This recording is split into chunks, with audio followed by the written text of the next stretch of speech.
ஸ்ரீ கௌமாரிகா காண்டம் 57ஆம் அத்தியாயம். நீலகண்டரின் மகிமை.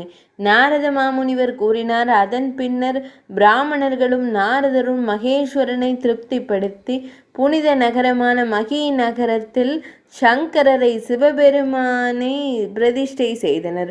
உலகங்களின் நலனுக்காக அவர்கள் அத்ரீசருக்கு வடக்கே கேதாரம் எனும் சிறந்த லிங்கத்தை பிரதிஷ்டை செய்தனர். அது பெரும் பாவங்களை போக்கக்கூடியதாகும். அத்ரி குண்டத்தில் புனித நீராடி விதிமுறைகளின்படி சார்த்த சடங்கை செய்து அத்ரீசரை வணங்கி கேதாரத்தை தரிசிக்கும் ஒரு மனிதன் மீண்டும் தாயின் முலைப்பாலை அருந்தும் மறுபிறவியை அடைய மாட்டான். அவன் முக்தி அடைவான். பின்னர் ருத்ரரே அந்த உன்னத ஆன்மா கொண்ட நாரத மாமுனிவரிடம் நீலகண்டரை லிங்க வடிவை அழைத்துவிட்டு தாமே அந்த சிறப்பான மகி நகரத்தில் தங்கினார்.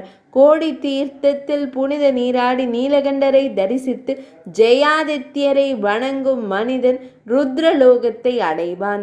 அந்த தீர்த்த கிணற்றில் புனித நீராடி ஜெயாதித்யரை வழிபடும் சிறந்த மனிதர்கள் ஜெயாதித்யரின் அருளால் தங்கள் குலம் அழிவதை காண மாட்டார்கள். பிரத்தையின் மைந்தனே அர்ஜுனா, இவ்வாறு மகி நகரத்தின் வரலாறு உனக்கு கூறப்பட்டது. இதை முழுமையாக செவிமடுப்பதன் மூலம் ஒருவன் அனைத்து பாவங்களிலிருந்தும் விடுபடுகிறான். 57ஆம் அத்தியாயம் இனிதே நிறைவடைந்தது.